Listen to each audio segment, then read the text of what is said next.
Warning: some contents may be disturbing.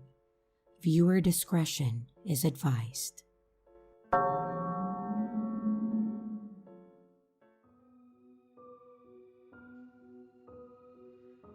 A 21-year-old female was visiting my cousin in a neighboring city. She lives in a middle-of-nowhere suburb with a high crime rate. Her specific area is more secluded and safer, but you have to ride the bus through the shady part first just to get there. I rode the bus to the center of the city, and then I got on another bus towards the suburb. When I got on, I paid my fare, and I quietly asked the ticket guy to announce my stop. He said that it would be a long way. I huddled in a seat towards the tail of the bus, and I waited for the bus to depart, keeping a close watch over my possessions. As the stops came and went, the bus became packed and a lady sat next to me at some point. Sitting across from me on the front of the bus was a man that looked to be in his late 20s, chatting with a group of his friends. And he kept staring at me. When the lady next to me got off the bus, he rushed to get up, walking towards me, presumably to sit next to me, but thankfully, another passenger was faster and then took the seat, so he went back to his friends. I remained composed, but my gut was telling me that something was very off about this.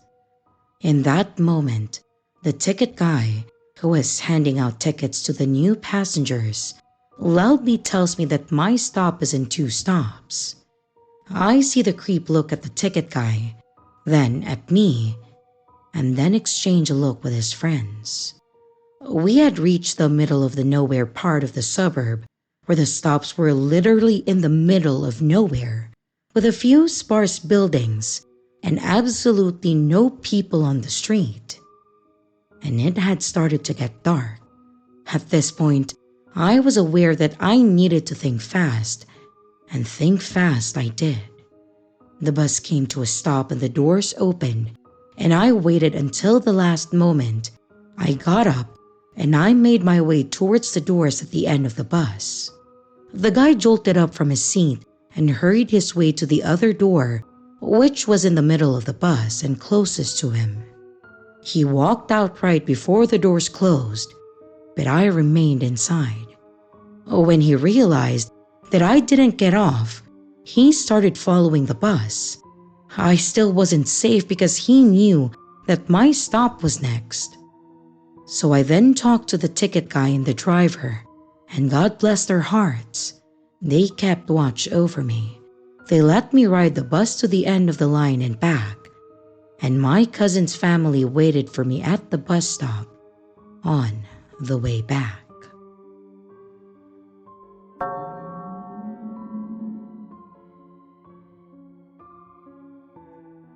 At the time of this story, I was 14. As well as being younger, I had developed crippling anxiety and depression, and all I'll say is that I was, and still am, very vigilant about my surroundings. On this day, I had planned to stay the night at a friend's house. I had never stayed at her place before, it was always mine. And for you to understand the story, I need to explain the layout of this house. It was located on a sloped hill, and when you drove down a steep road, the first part of the house that you would see was big and expansive. It looked like an old mansion. If you continued driving down, you would be met with 2 semi-separated buildings. Both were small and rundown. And when I say small, I mean one of them was just a bedroom, and the other was a bedroom and a small bathroom and kitchen. There were no doors inside, just a piece of cloth to separate the bathroom entrance from the kitchen. My friend's room was the bedroom, and her mom lived in the other section, which was the bathroom and the kitchen. The landlord of the property lived in the main house, which is the big mansion.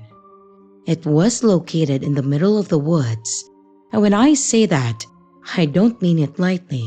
I mean, all you could see was expansive Australian forest.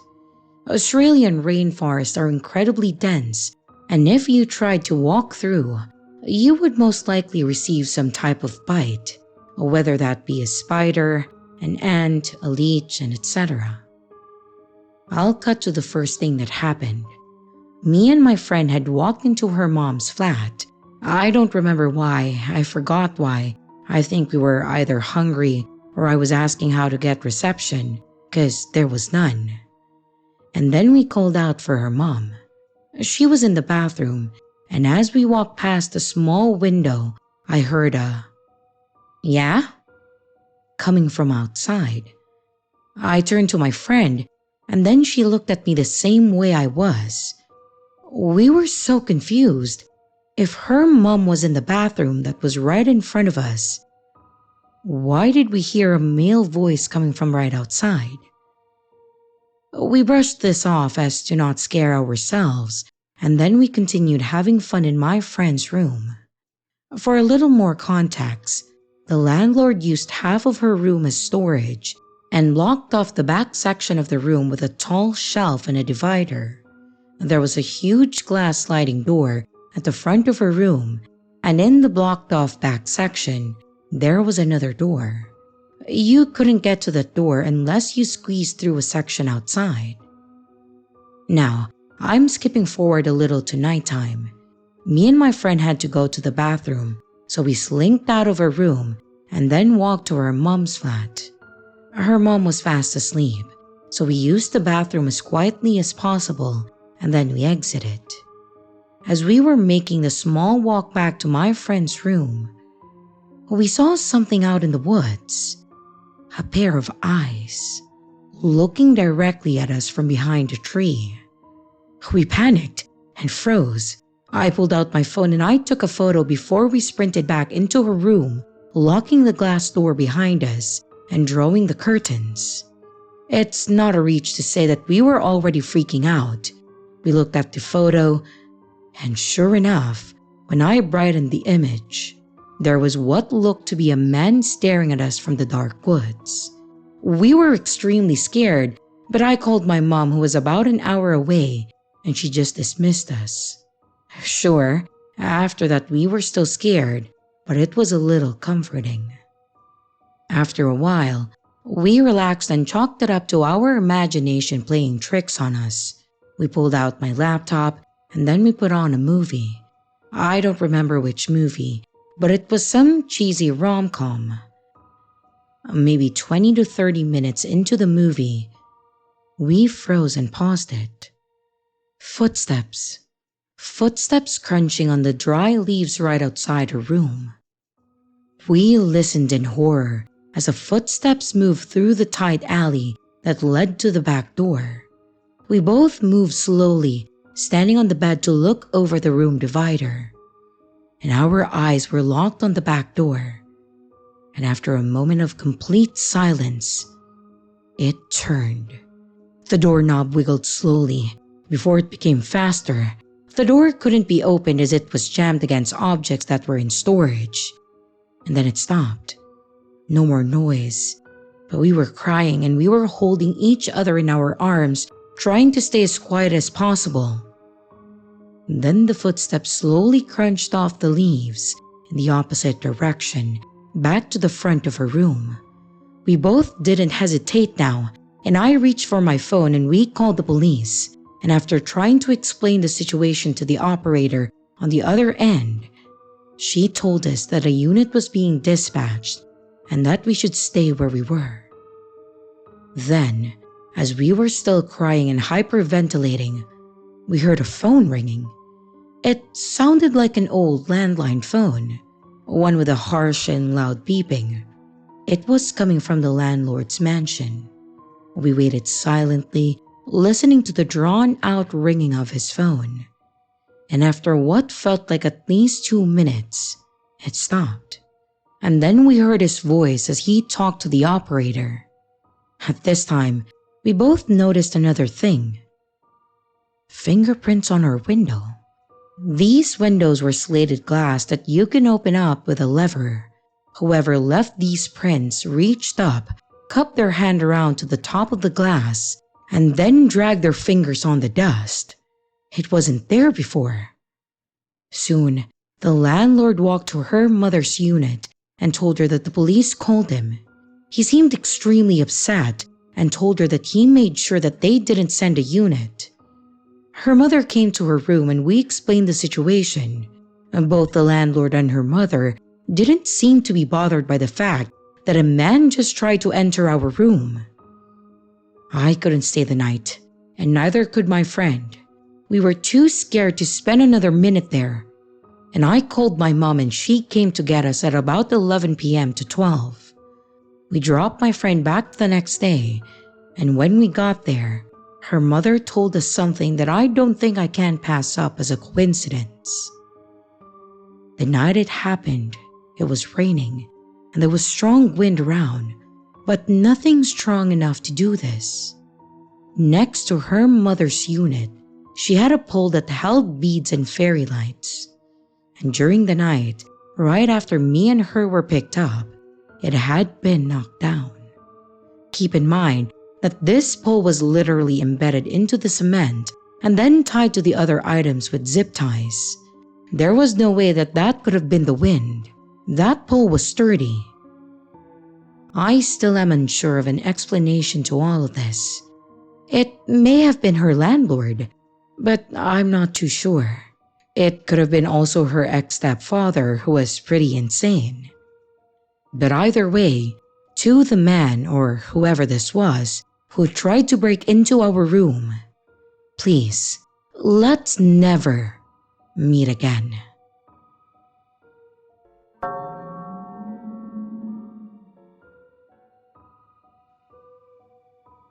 My female friend came to visit me for a long weekend, and I, a 22-year-old female, won't be letting her stay ever again. Backstory: we were friends for 3 months before we both moved to separate states and then continued our friendship virtually until now.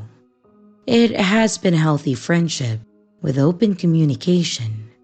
We have had our disagreements, but mostly always talked it out and then moved on. They mostly revolved around her believing that I don't open up enough, and for me, she does things that are inconsiderate at times, like being jealous of my long-term friends to their faces, and have an odd attitude problem at times. She can also be a bit obsessive and get upset when I don't text her for more than a day. She has got loads of my photos saved to her phone and remembers every little thing about me and has a list of my interests. I have seen it as endearing. Well, until now. The trip, day 1. The first day of the trip was great. She was bubbly and she brought me a gift with a sweet note of appreciation. We went clubbing, but then we headed to bed separately for the night. This is where things got weird. Remember, we slept separately. Well, I woke up and she was in my bed, but not in my bed. She was sitting upright on top of the blankets next to me, with her feet straight out and her back against my headboard while looking forward. I was startled and I said, "Oh," instinctively. She just looked at me. She never said she was waiting for me to wake up or maybe she was uncomfortable on the couch. Nothing. Then she left my room, and I have no clue how long she was sitting there. Day 2 to 3. In the morning, we walked the city where she was engaged and was wanting to hold my hand while we were out and about. By midday, her attitude has shifted completely, and she was near mute. She isn't conversing with me, she isn't enjoying any activities, or even smiling anymore at the bar, the arcade, or even at home watching movies. You know how those driving games take a silly little photo for your profile pic on the leaderboard? You know how those driving games take a silly little photo for your profile pic on the leaderboard? Well, I was blowing a kissy face in mine, and I glanced at hers and even snapped a pic without her noticing. Her head was tilted forward looking up at the camera.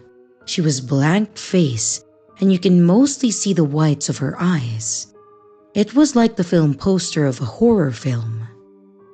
Anyways, for the rest of the trip, she continued to not smile. She was cold to every service worker. She responded with one-word answers otherwise. She complained about anything and everything. I asked, "Are you okay?" A couple of times, and she would just reply, "I'm fine. I'm fine," avoiding eye contact every time, and the car rides were silent and the dinners were silent. Day 4, the final day. I drove her to the airport at 3 a.m. and I asked if she enjoyed her visit, and she said, "It was okay, it was fine." I told her that I enjoyed having her, and then she boarded her flight and left. I cannot figure out what caused this 180-degree shift. I paid for everything, and I took her to all sorts of events that she wanted to go to, and I even took a day off to take her to more. I felt myself overcompensating because I felt insecure of being a terrible host or something. I've had several friends stay with me and express to me that they enjoyed themselves so much that they never wanted to leave. I don't believe that I did anything so wrong to ruin this trip. And when she arrived home, she did not contact me, but she posted photos and videos of me and captioned, "Mine," on her social media. I haven't brought this conversation to her yet. All of my family and friends believe that I narrowly avoided a Selena/Yolanda lifetime film situation and that I was potentially with someone very unstable. So, what do you think?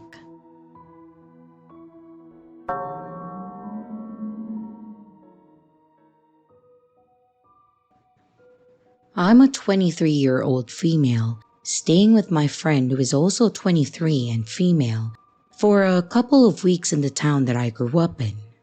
She works at a restaurant, and without giving away too many details about the location, it's a plaza with a river nearby, a movie theater, restaurants, and boutiques.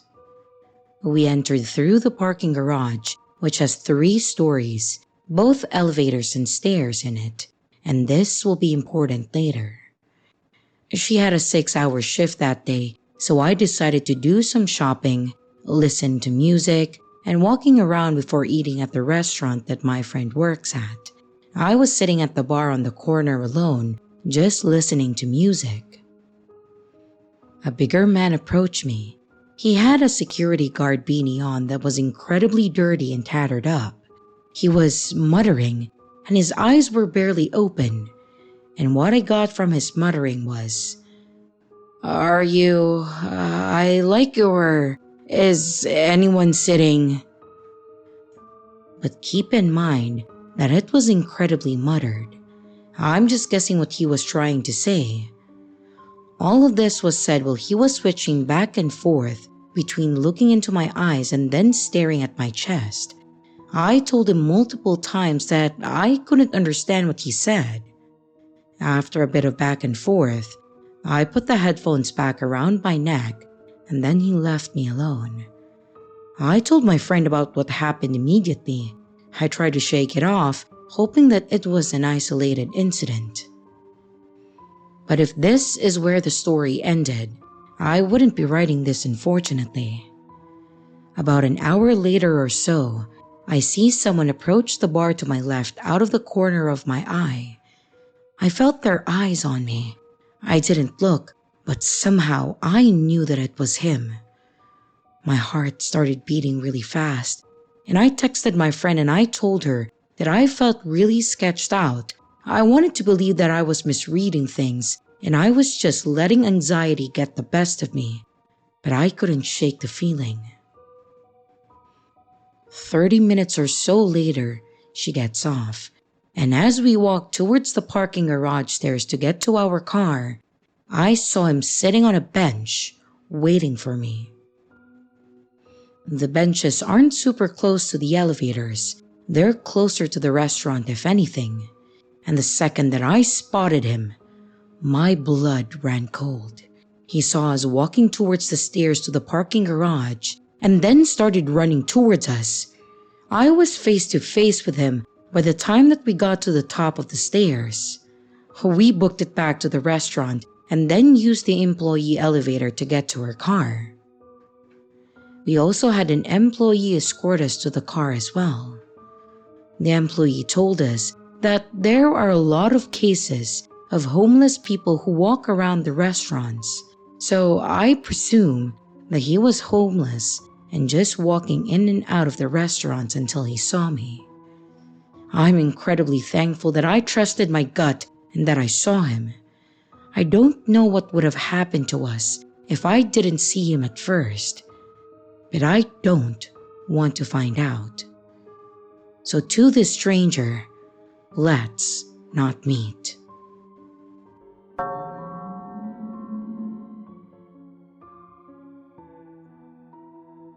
I was a 17-year-old female, and I was out doing some Christmas shopping after school.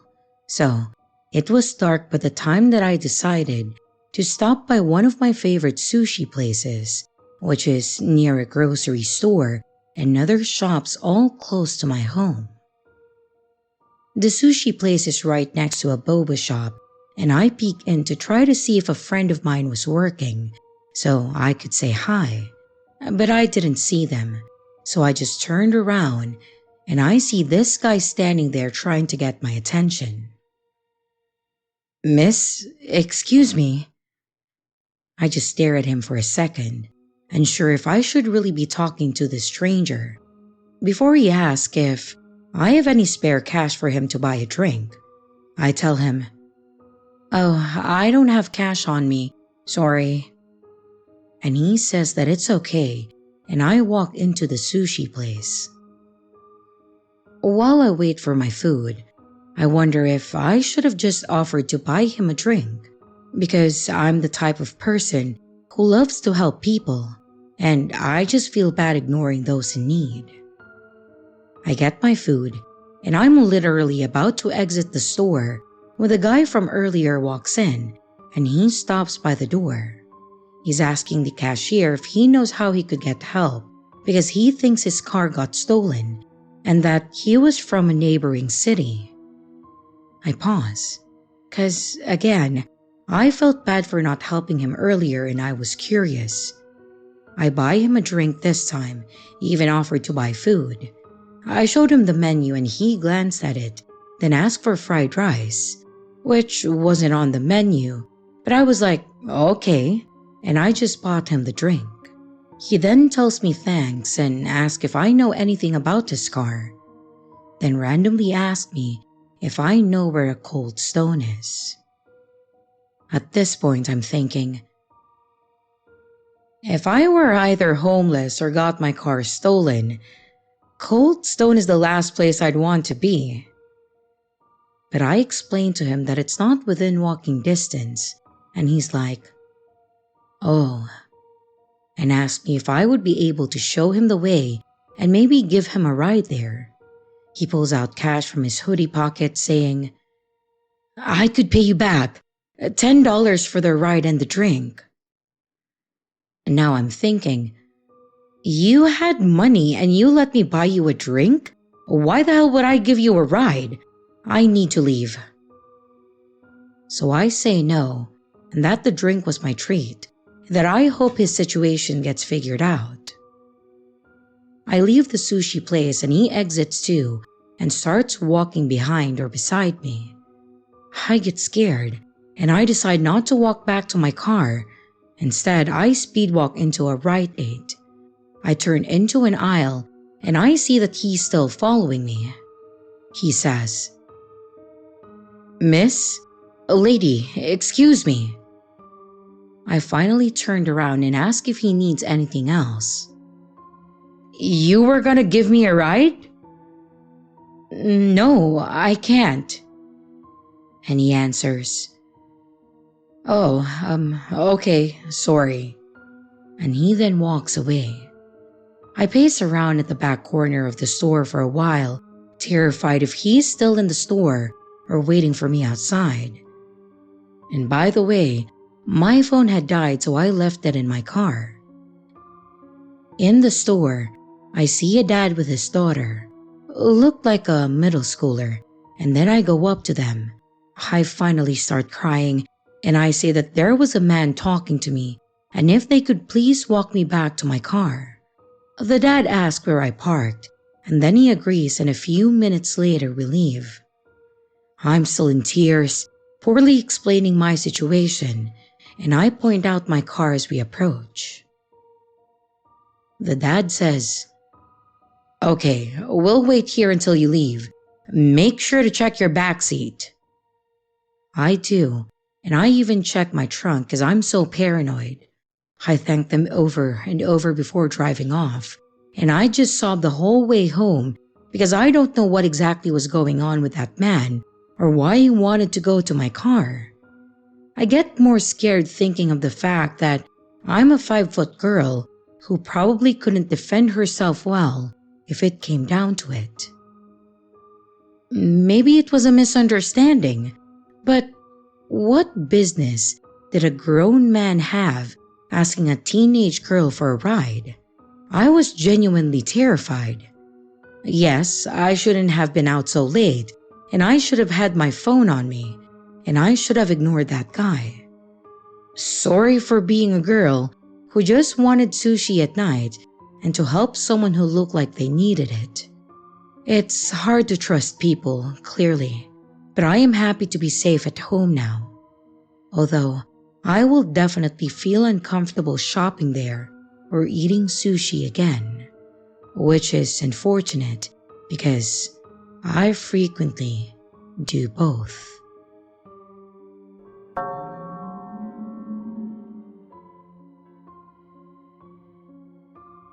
So for context, I moved into my new house about a year or two ago. I had lived in the area for a year before, but we were evicted due to the owners of our old house wanting to move in. I'm a young female and still living with my family, which makes the story even more weird and pedo-y. When you look out my window, you see my fence and then a house. They are up on a small hill, so the fence does not block anything. The first encounter that I had with this man was late at night. I was with some friends, while all of our parents were out at a party. I will say that me and my friends are old enough to be left at home. We were also responsible. We were just relaxing in my room with no light or music on. We had turned the TV off when we were alone. But then, we heard my dog start barking for a good 10 minutes. We passed this off because she barks at absolutely everything. I'm talking birds on the power line, a bug on the front porch, anything that moves pretty much.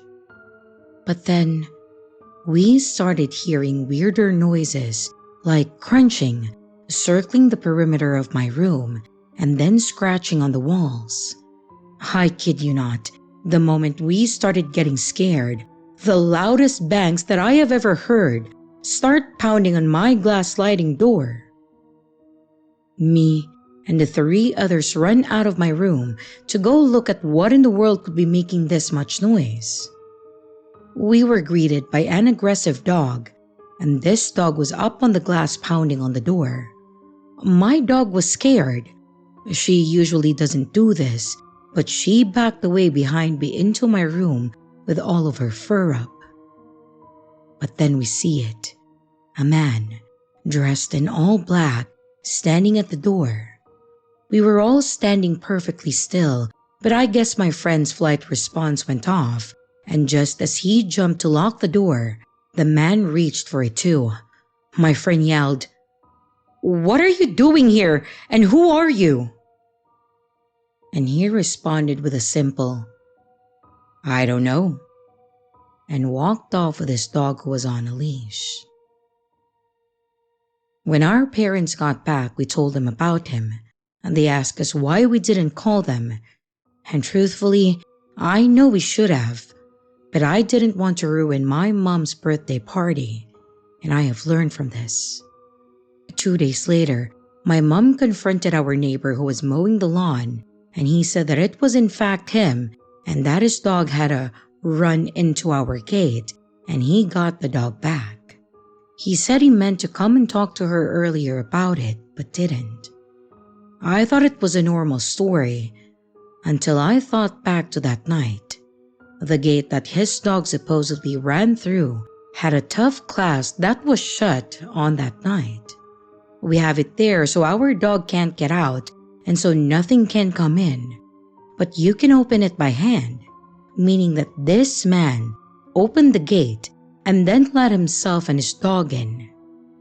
My theory is that he heard the music stop and didn't see lights from his house, so he decided that he was going to come and, I don't know, maybe rob us. The noises we heard must have been him, scaling the perimeter of my room for 10 minutes before attempting to enter. We filed a police report and nothing happened for a few months until one night I was in bed, almost asleep, but still getting comfy. I sat up to rearrange my pillows and I turned around so I could properly make it comfy when I saw a face outside my window staring back at me. Whoever it was wearing a black face covering, and I texted my mom and I froze. I heard moving and then my mom came and checked. Nothing there. This wasn't just my imagination, as my neighbor's lights are visible from the crack in my curtain, but the face was covering majority of the light. Ever since then, I have noticed them watching, and whenever I catch them looking, they get up from their balcony and leave, and I'll catch them in the same spot watching only 5 minutes later. So, dear neighbor who watches me relentlessly, let's never, ever meet again.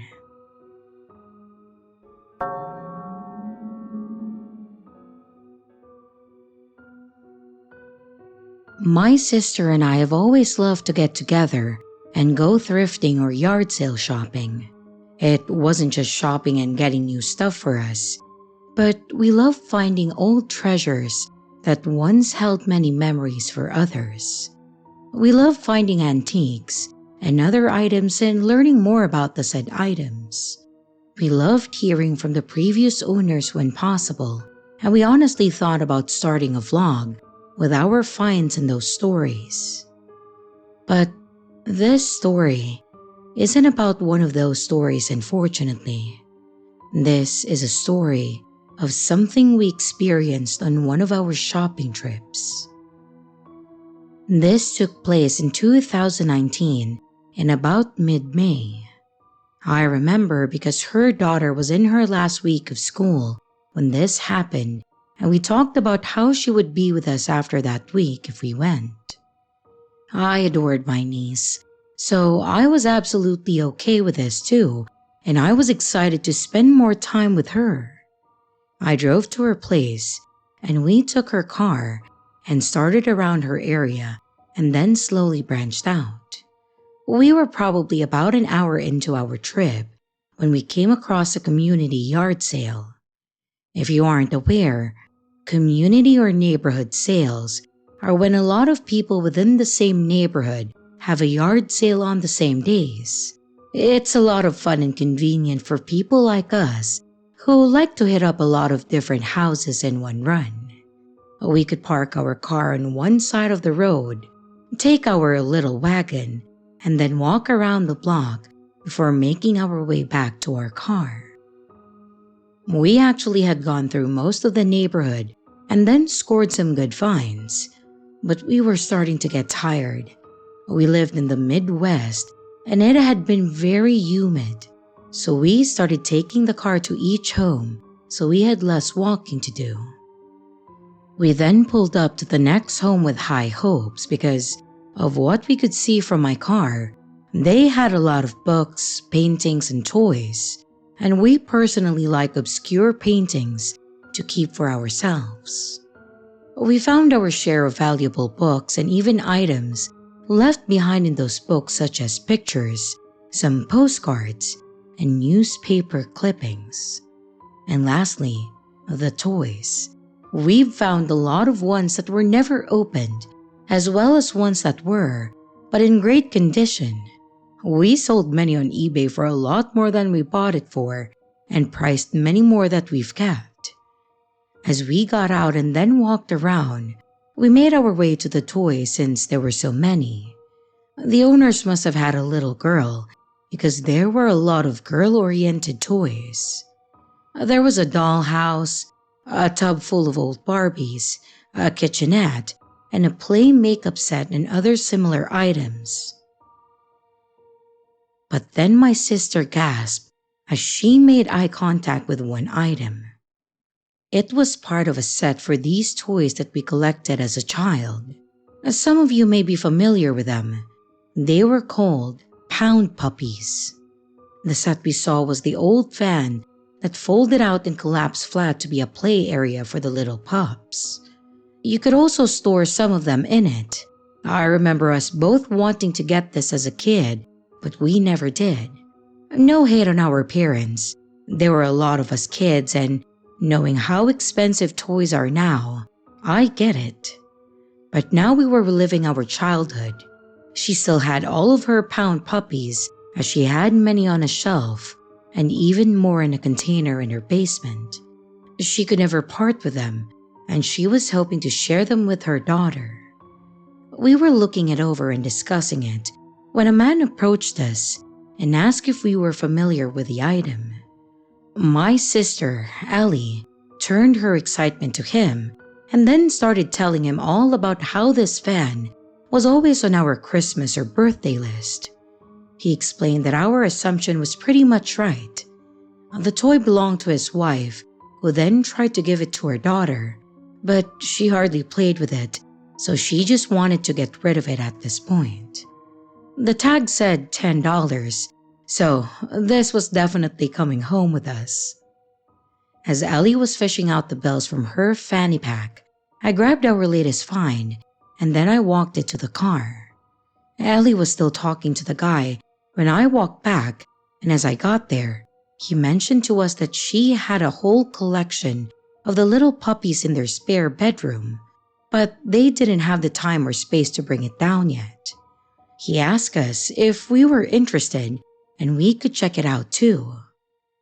From the look on Ellie's face, I knew we were probably going to go home with more. We agreed, and we followed him into the house as he motioned to a woman. I assumed his wife, and that he was going to show us the rest of the collection. We entered a home that was obviously well taken care of.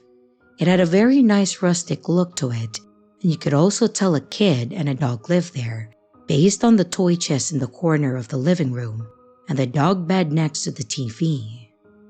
We walked through the living room and took a right up a set of stairs and then into a bedroom. That was definitely one of those catch-all rooms. There was a bed that was fully made, but then there were a few boxes and tubs stored in the corner.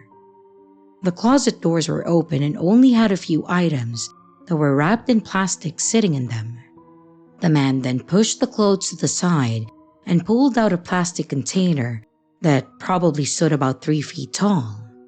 It had drawers and doors that opened in all different sides with labels on them. He brought it to about the center of the room and then gestured to it that we could look it over and pick what we wanted, if not the whole thing. Both of us were super excited about this, and we started opening the little containers to see what all was there. It was really exciting. We found a lot of items that brought back memories, and others that we had never seen before. But then all the serotonin seemed to drain from my body as I started getting that weird feeling, like something was wrong. I looked over at Ellie to see if she was okay, and she was still talking and smiling as she sorted through the various toys and stuffed animals. But then, I noticed the guy that escorted us in here was now standing behind my sister, who was bending over slightly to look into these little cubbies. But the problem I had with this was that the guy had his head cocked to the side, clearly staring at her with his hand down his pants. What the hell did we just walk into? I felt so stupid at that point in time. We willingly followed this man into his home. I guess between knowing he had a kid and a wife and us being too excited, we accepted that as being completely normal. I'm sure neither of us suspected anything at first, so being the big sister, I had to do something. I figured I shouldn't try to act too alarmed because it was pretty obvious what he was doing, and the fact that he was standing between us and the doorway was a little bit problematic. I stood up. I walked around to stand behind Ellie, and I tried nudging her arm to get her to stand up, but she would just look over quick and then back down to the items. So I pulled my phone out, typed out a message, and then I showed it to Ellie, acting like I was looking up an item. I watched as the smile on her face slowly faded. She finally understood. She quickly stood up and we started walking out of the room just saying, "Okay, we're good." You could hear the guy walking up behind us, and he started talking about how we didn't look at everything and was adamant asking us if we were sure or if there was anything else that we were looking for. I said no, and then I followed behind Ellie down the stairs. This guy shoved past us and was standing in the front of the door, preventing us from opening it. My sister asked him what the hell he was doing, and sensing the desperation in his voice, he asked us if there was anything else in the house that we were interested in. I really felt like he was grasping at any reason to keep us in the house, which made me worry even more. My sister said there wasn't, and we just wanted the few things that we were holding. Then the desperation really started showing. This man really asked if we were willing to have a quickie and we could have the whole container for free. Before I could react, Ellie lost it and she screamed at him, "What the hell is wrong with you?" She mentioned his wife being right out front and then threatened to call the cops. I was already pulling out my phone at this point, but the guy backed away from the door with his hands up, and his only response was, Okay, but don't mention this to my wife, please." Ellie shoved past him, and we both dashed out the door. As we ran down the front stairs, Ellie shouted to the woman that her husband was a creep, and then we ran to our car. I watched from the passenger seat as he stood by the door, and the wife was standing at the bottom of the steps with her arms out to her side. Her body language was pretty telling as to what was going on. And that was the last time that we saw or heard from that guy or that house. We left and immediately started recapping what all just happened to us. We thought about whether we should call the cops or not, but figured that they wouldn't be able to do much since he didn't touch us and we were able to get away and we were in his house. Not to mention, we were in their home. We just shook off the creepy vibes we had. We grabbed some Starbucks and just chilled for a bit. We were definitely done for the day, and we both agreed that it was pretty stupid of us to go in there and agreed that we wouldn't let that happen again. If anyone wants to show us something like that, they would have to bring it out to us. But at least, we did get a few of the little puppy stuffies at no cost. We just took it as payment for the trauma he caused.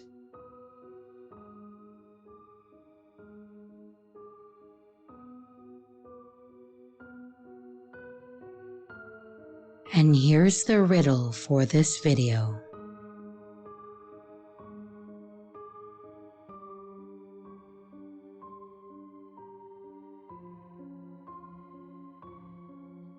Hello everyone, it's your creepy sister here. Thank you so much for watching the video. I really appreciate it. I would also like to give some extra love to my Patreon members, my channel members, and also my tippers. Thank you so much. If you would like to extend a little bit more support for the channel, don't forget to leave a like and a comment down below.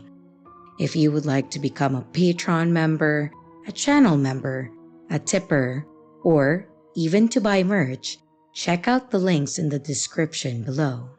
Again, thank you. And I hope you stay scared because your fear feeds me.